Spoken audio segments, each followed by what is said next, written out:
হাতী শিকাওঁতে খুব মাৰপিট কৰা হয়, খুব খুচা হয়, খুব মানে কষ্ট দিয়া হয়, এনেকুৱা ধৰণৰ আপোনালোকে ইয়াত ব্যৱহাৰ কৰিছে নেকি? মানুহজনক ফান্দি বুলি কয়। মানে আপোনাক এতিয়া ধৰক আমি ফান্দি বুলি চিনাকি দিব পাৰোঁ। হাতীত যে ধৰক কিছুমান শব্দ ব্যৱহাৰ কৰা হয়, যেনেকে ঢাত। ঢাত মানে কি? ৰখিবলৈ কোৱা হয়। আৰু এটা শব্দ আমি প্ৰায় শুনো যে বিৰি। বিৰি বিৰি কৰাটো নকৰিবি, মানে বিৰি মানে নকৰিবি, বদমাছ নকৰিবি। আৰু যেতিয়া হাতীটো বহিবলৈ কোৱা হয় বা শুবলৈ কোৱা হয় তেতিয়া পৰ্বতত আছিলি গৈ বৰ কাককাই ভয় আহা মোলৈ আহিলি তই ফান্দিছে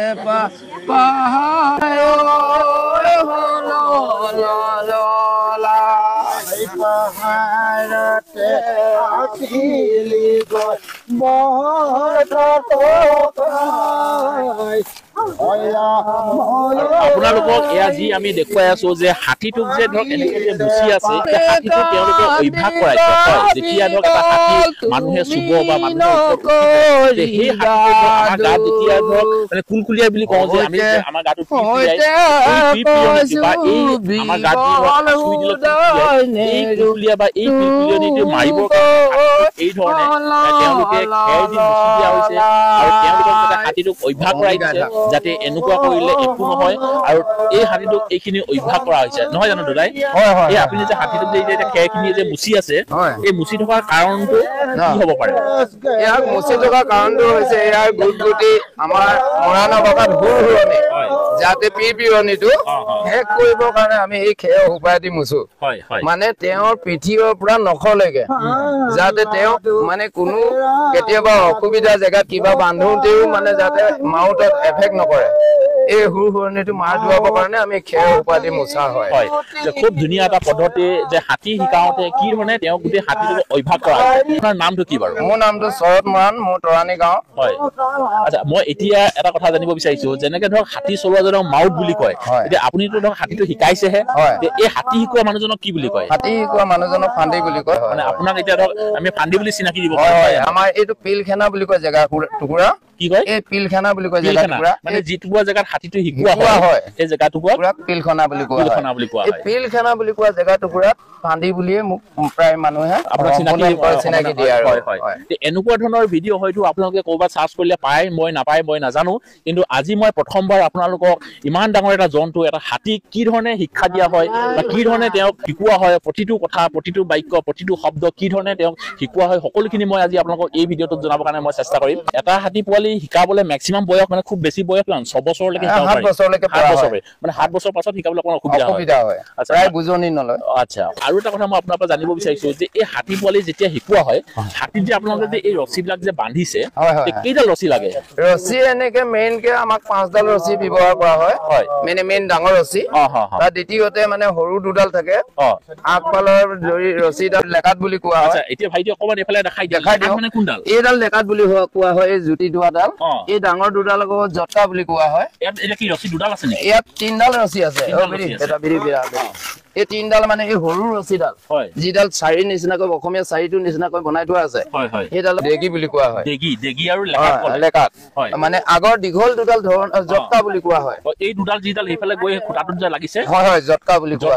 হয়। হয়, আৰু এই যে ডিঙিত যে দেখিছো মই, এই ডিঙিত বন্ধাডাল কি বুলি কয়? এইডালে মেইন ফান বুলি কোৱা ডাল। এইডালে যোগেদিয়ে ইয়াক বন্দী কৰা হয় প্ৰথম। আচ্ছা, প্ৰথম হাতী পোৱালি যেতিয়া শিকোৱা হয়, প্ৰথম হাতী পোৱালিটো শিকাওঁতে এডালে ৰছী ডিঙিত লগোৱা হয় আৰু সেইডাল কোৱা হয় ফান, আৰু সেই ফানডালে হৈ গ'ল এইডাল ডিঙিত বন্ধা আছে, সেইডাল হৈ গ'ল ফান। হয়, আৰু যে দেখিছো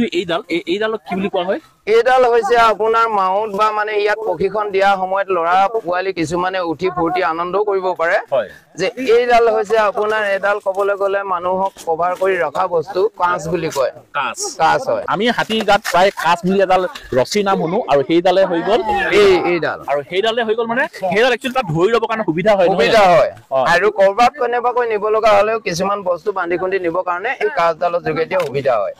আচ্ছা, এতিয়া আপুনি ধৰক ডিঙিডাল কথা ক'লে, ভৰিকেইটাৰ কথা ক'লে, আৰু পিছফালে যে দেখিছো ভাইটি অকমান এফালে দেখাই দিয়া যে এই পিছফালেও বান্ধি থোৱা আছে হাতীটো।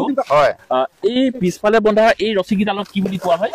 এই পিছফালে এইডাল বুলি কয় আপোনাৰ ধৰণৰ ৰছী 2ডাল। ধৰণা ৰছী হয় এই দুডাল দেগি বুলি কোৱাই হয় এইডালো এই যেনেকে অসমীয়া চাৰি নিচিনাকৈ বন্ধা আছে এই দুডাল এইডালকো মানে আপোনাৰ মানে দেগি বুলি কোৱা হয় এইডাল আৰু এইডাল মানে ধৰণা ৰছী বুলি কোৱা হয় আচ্ছা ইয়াত মানে এতিয়া আপোনাৰ এইডাল ৰছী বেলেগ এইডাল ৰছী বেলেগ বেলেগ বেলেগ বেলেগ বেলেগ ইয়াত আপোনাৰ তিনডাল ৰছী আছে আগ পিনে তিনডাল আছে ছডাল আছে আৰু আপোনাৰ কাঁচডালে সৈতে মানে সাতডাল আৰু ফানডালে সৈতে আঠডাল আছে মানে 8ডাল ৰছী হলে আপোনাৰ এটা হাতী শিকাব পৰা ধুনীয়াকে ব্যৱস্থা হৈ যায় আৰু এই যিবিলাক ৰছী এইবিলাক সকলোবিলাক মৰাপাটৰ ৰছী এইবোৰ নিজে তৈয়াৰ কৰা হয় তৈয়াৰ কৰি লয় আচ্ছা আৰু এটা কথা মই আপোনাৰ পৰা জানিব বিচাৰিছো ইয়াত যে যিবিলাক আপুনি গাঁঠি মাৰি থৈছে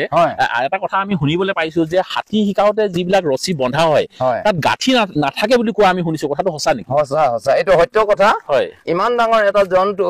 যে বান্ধা হৈছে ইয়াত কোনো এটা গাঁঠি নাই মানে হাতীটো যিমানবিলাক আপুনি ৰছী লগাই থৈছে কত গাঁঠি নাই অকল ফসাই ৰাখিছে মানে টানি দিলে পটককে খুলিব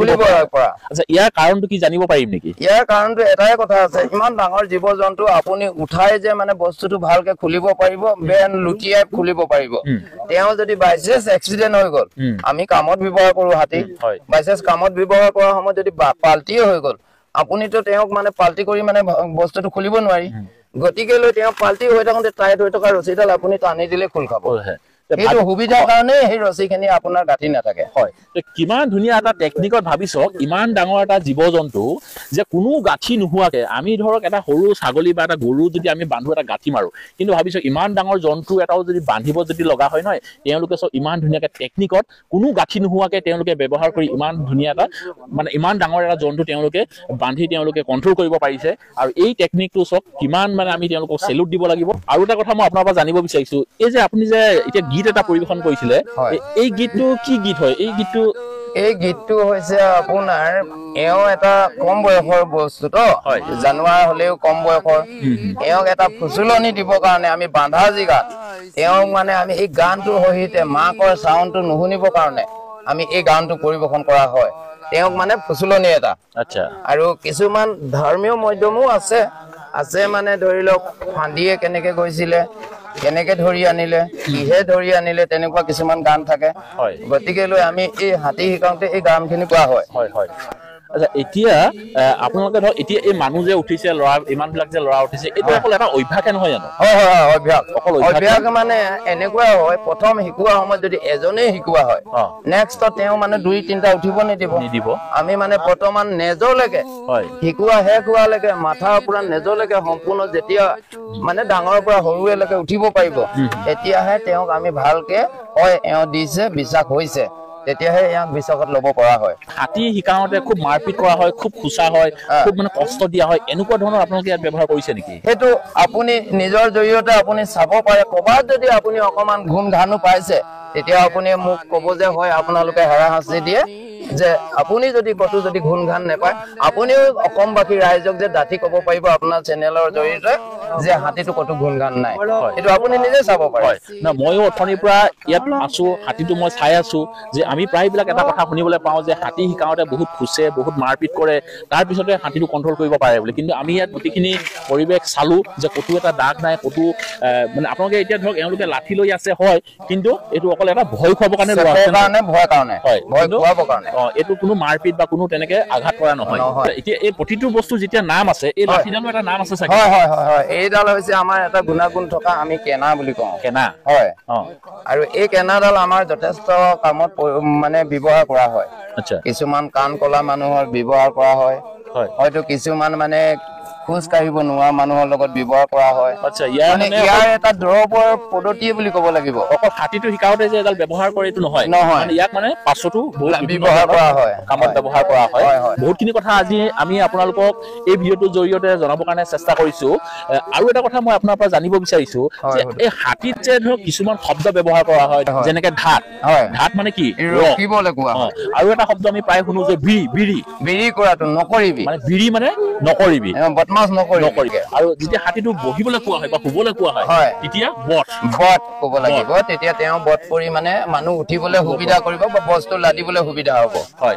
কিছুমান শব্দ আমি আজি আপোনালোকক হাতীৰ লগত ব্যৱহাৰ কৰা কিছুমান শব্দ আমি আজি আপোনালোকক ক'ব কাৰণে চেষ্টা কৰিছোঁ এনেকুৱা ধৰণৰ শব্দ আপোনালোকে শুনিছে নে নাই বা আমাৰ এইটো অঞ্চলৰ হাতীবিলাক শিকাওঁতে এইবিলাক শব্দ ব্যৱহাৰ কৰা হয় আপোনালোকৰ ফালে যদি বেলেগ কিবা যদি শব্দ ব্যৱহাৰ কৰে আপোনালোকে আমাক কমেণ্ট ছেকশ্যনত আপোনালোকে জনাব পাৰিব আমাৰ কমেণ্ট বক্স খোলা আছে আপোনালোকৰ ফালে এনেকুৱা ধৰণৰ হাতী শিকোৱা পদ্ধতি আপোনালোকে দেখিছে নাই সেইবিলাক আপোনালোকে আমাক জনাবৰ কাৰণে নাপাহৰিব আৰু এটা কথা মই আপোনাৰ পৰা জানিব বিচাৰিছোঁ যে হাতী যে এই শিকোৱা হয় আপোনালোকে যে ৰাতিখন যে শিকাইছে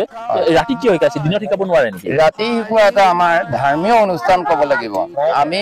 যেতিয়া হাতী শিকাবলৈ হয় হাতী মালিকে মানে ফান্দিজনক মানে প্ৰথম নিমন্ত্ৰণ কৰে যায় গৈ ফান্দিজনে কি কৰে আমাৰ ধৰ্ম মৰাণ নীতি নীতিত হাঁহৰ ভাৰ এখন লৈ গোসাঁই ঘৰলৈ যায় গোসাঁই ঘৰৰ পৰা আহি সেইদিনাখনৰ পৰা ফান্দিজনে নিজৰ ঘৰলৈ নাযায় আৰু যে নিজৰ মাকে সিজোৱা নিজৰ মেছেজে সিজোৱা কোনো মানে ভাত পানী গ্ৰহণ নকৰে তেখেতে এজন ৰান্ধনি মুকলি আনিব আৰু সেই ৰান্ধনিজনে বনোৱাহে মানে সেই ফান্দিজনে ভাত খাব গতিকেলৈ আমাৰ ৰান্ধনিশাল আছে আপুনি সেইখিনি দেখুৱাব পাৰে আৰু আমাৰ ধৰ্ম নীতি নিয়মত যিদিনাখনলৈকে শেষ নহয় সেইদিনাখনলৈকে আমাৰ এই ধৰ্ম নীতি নিয়মে হাতী পোৱালি শিকোৱা হয় আচ্ছা এতিয়া আপুনি হাতী পোৱালিটো যে শিকাই আছে আপুনি কিমান দিন শিকাব এই হাতী পোৱালিটো শিকনি ল'বৰ কাৰণে কিমান দিন লাগিব এইটো মেক্সিমাম এমাহ ধৰি লওক একমাহ হয়তো আগতো হ'ব পাৰে হয় একমাহ হয়তো লাগিবও পাৰে মানে প্ৰায় এক মাহত মানে আপুনি হাতী পোৱালিটো শিকাই দিব আপুনি মালিকৰ পৰা যি ধৰণে সমজি লৈছে মানে আপুনি এমাহৰ পিছত আপুনি প্ৰায় সমজি দিব পৰা মালিকক মোক সমজাই দিব পাৰিম মানে হাতী এটা শিকাবলৈ বা হাতীটো বান্ধিবৰ কাৰণে মানে কেইটা খুঁটা ব্যৱহাৰ আমাৰ চাৰিটা খুঁটা প্ৰয়োজন হয় এক নম্বৰ খুঁটা এইটো নাম কি ক'লে খেমাৰি আৰু পিছফালে থাকে দুটা খুঁটা সেই দুটা খুঁটাৰ নাম কি কয় এই আগফালতো হৈছে ধৰণা পাছফালতো শাখা এইটোকো শাখাই বুলি কোৱা হয় এইটো শাখাই মানে ফান মানে খেমাৰিত লগাই শাখাত ৰখায় আচ্ছা মানে শাখা দি ৰয় আৰু আপোনালোকে চাব পাৰে ভাইটি অকমান দেখুৱাই দিবা যে ৰছীবিলাক ধৰক কিমান ধুনীয়া টেকনিকত ধৰক এনেকে এইটো কি নাম বুলি ক'লে খেমাৰিত ধৰক কি ধৰণে এনেকে ওপৰত হুক লগাই পেলাই তেওঁলোকে আকৌ এইফালে এটা খুঁটাত বান্ধিছে আৰু এইফালৰ পৰা এনেকে গৈ পিছফালে কি ধুনীয়াকে দুটা খুঁটাত বান্ধিছে আৰু টেকনিক বিলাক ইমান ধুনীয়াকে তেওঁলোকে ব্যৱহাৰ কৰিছে আৰু এইবিলাক চব আদিম যুগৰ পৰা এইবিলাক ব্যৱহাৰ কৰি একদম আদিম যুগৰ পৰা এই ধৰণে হাতী এটা ইমান ডাঙৰ এটা জন্তু তেওঁলোকে এই ধৰণে বান্ধি পেলাই ইমান ধুনীয়া মৰমত তেওঁলোকে হাতী এটা শিকাই যে দিব পাৰিছে এমাহৰ ভিতৰত আমি কিন্তু এওঁলোকক চেলুট মানিব লাগিব চক দাদা আৰু এটা কথা আছে আমি যে হাতীটো শিকাই আছো আমি নোখোৱা নোবোৱাকে শিকোৱা নাই আমি বৰ্তমান খাদ্য দি আছো শিকাই আছো তাৰ দ্বিতীয়তে আৰু এটা বস্তু আপুনিও বৰ্তমান এতিয়া দেখিব নাপালে আৰু এটা বস্তু আপোনাক দেখুৱাব লগা আছিলে সেই বস্তুটো বৰ্তমান এতিয়া আমি আৰু দুদিনৰ পাছৰ পৰা আৰম্ভ কৰিম এই আগ ঠেঙত লংকৰ বুলি যে মানে এটা লোহাৰৰ দিয়ে কিন্তু বৰ্তমান আমি ইয়াক 6 মাহলৈকে লংকৰ বোলা বস্তুটো নিদিও এটা বেতৰ হাড়ি বুলি দিওঁ এই হাড়িটো হৈছে বেতৰ দি বনাম নগৰীৰ নিচিনা তাৰ পাছত মাজতে এডাল ৰছী থাকিব তাক খাটাং বুলি কোৱা হয় খাটাং বুলি কোৱা হয় এনে আমি লংক বিলাক দেখিছো মানে সেইটো লোহৰ শিকলি থাকে সেই বস্তুটো আপোনালোকে 6 মাহৰ পাছত ব্যৱহাৰ কৰিব 6 মাহলৈকে আপোনালোকে এতিয়া বেতৰ লংকটো ব্যৱহাৰ কৰিব সেইটো হাড়ি বুলি কোৱা হয় আৰু ইয়াত চব ইমান বিলাক ব্যক্তি আছে ভাইটি কেমেৰাটো সবফালে ঘূৰাই দিয়া ইয়াত ইমান বিলাক ব্যক্তি আহি পেলাই আজি হাতী কি ধৰণে শিকোৱা হৈছে তেওঁলোকে সকলোবিলাক ব্যক্তিয়ে আহি চাইছেহি আৰু এটা কথা মই আপোনাক সুধিবলৈ থাকি গ'ল যে এতিয়া যে আপুনি যে ধৰক হাতী যে শিকাই আছে আপুনি এতিয়ালৈকে কিমান হাতী শিকালে মই বৰ্তমান মেক্সিমাম 130 মান হৈছে মানে 130টা হাতী আপুনি এতিয়ালৈকে শিকালে হয় বাপৰে বাপ তেতিয়াহ'লেতো আমি আপোনাক মানে গুৰুতকৈ গুৰু বুলি মানিব লাগিব কিন্তু এওঁ ভাবিছো প্ৰায় 130টা হাতী তেওঁ শিকাই মেলি আজি মানে পুৰা এটা এক্সপিৰিয়েন্স আছে মানে কিমান হাই এক্সপিৰিয়েন্স বুলি ক'ব লাগিব 130টা হাতী শিকোৱা মানে ইমান মুখৰ কথা নহয় আৰু এটা কথা যে আপুনি যে হাতীবিলাক যে শিকাই আছে আপুনি একেলগত কেইটা হাতী শিকাব পৰা যায় মই প্ৰায় 4টা হাতী হাৰিকে বান্ধি শিকাব পাৰো হয় মানে 4টা হাতী যদি আপোনাক দি দিয়া যায় মানে নতুন পোৱালি হাতী মানে একেলগত গোটেই 4টা আপুনি শিকাই দিব পাৰে 4টা হয় মই গৰু নিচিনাকৈ এক জাককে বান্ধি মই 4টা পোৱালি মাহৰ ভিতৰতে মই কমপ্লিট কৰি দিব পাৰিম তাৰ উপৰিও মানে বেলেগক শিকাবৰ কাৰণে বেলেগ কুংকি হাতী লাগে মোৰ হেতু প্ৰয়োজন নাই বন্ধা দিনাখনে ডাঙৰ হাতীৰ প্ৰয়োজন মানে পোৱালি হাতীকেইটা বান্ধোতে অকল সেই প্ৰথম দিনাই ডাঙৰ হাতী প্ৰয়োজন হয় তাৰ পিছত আৰু আপোনাৰ হাতী নালাগে খুব ধন্যবাদ থাকিল আমি আপোনাক ধন্যবাদ দিছো যে আপুনি ইমান ধুনীয়াকে আমাক হাতী শিকোৱা গোটেই প্ৰচেছটো আমাক শিকাই দিলে দেখুৱাই দিলে আৰু ৰাইজকো আপুনি দেখুৱালে আপোনাক আমি অশেষ ধন্যবাদ জনাইছো এইবাৰ আমি এইফালে অকমান যাব বিচাৰিছো গাঁৱৰ বহুত ব্যক্তি আহিছে এওঁলোকে হাতী শিকোৱা চাবৰ কাৰণে আপোনালোকে ক'ৰ হয় গাঁৱৰ হয় নেকি সকলোৱে গাঁৱৰ হয় ন আপোনালোকে এনেকুৱা হাতী শিকোৱা আগত দেখিছে নে আগত দেখিছে মানে আপোনালোকৰ গাঁৱত কি প্ৰায় এনেকুৱা হাতী শিকাই থকা হয় নেকি হাতী শিকাই থাকে ন আপোনালোকৰ গাঁৱৰে হয় সকলোৱে হয় আপোনালোকে দেখিছে না এনেকুৱা হাতী শিকোৱা আগতে দেখিছে তাৰমানে আপোনালোকে এইটোৱে ক'ব পাৰিব যে এইখন গাঁৱত মানে প্ৰায়বিলাক ঘৰত চাগে হাতী আছে সেইকাৰণে তেওঁলোকে সকলোৱে দেখিছে হাতী শিকোৱা আৰু ভাইটি অকণমান এইফালে দেখুৱাই দিয়া যে চাওক হাতী শিকাবলৈ আহোঁতে যে তেওঁলোকে ধৰক এনেকুৱা এখন ধোঁৱা চাং আছে এনেকুৱা জুই আছে এনেকুৱা এটা হাতী কেম্প আছে ধুনীয়াকৈ সকলোবিলাক তেওঁলোকে যা যোগাৰ কৰি লৈছে আৰু এনেকুৱা ধৰণে গোটেই হাতী শিকোৱা প্ৰচেছবিলাক কৰা হয় আৰু আজি আমি আপোনালোকক ইমান ধুনীয়া এটা হাতী কি ধৰণে শিকোৱা হয় বা ইমান ডাঙৰ এটা জন্তু কি ধৰণে শিকোৱা হয় সকলোবিলাক আজি আমি আপোনালোকক দেখুৱাবৰ কাৰণে চেষ্টা কৰিলোঁ ভিডিঅ'টোত আমি আজি আপোনালোকক কিমানখিনি কি দিব পাৰিলোঁ নোৱাৰিলোঁ নাজানো আজি আৰু ভিডিঅ'টো বৰ বেছি দীঘল কৰি নাথাকোঁ আজি ভিডিঅ'টো ইয়াতে সামৰণি মাৰিছোঁ অন্য এটা ভিডিঅ'ত অতি সোনকালে লগ পোৱাৰ প্ৰতিশ্ৰুতি আজি এই ভিডিঅ'টোৰ পৰা বিদায় ল'লোঁ ধন্যবাদ থাকিল জয় আই অসম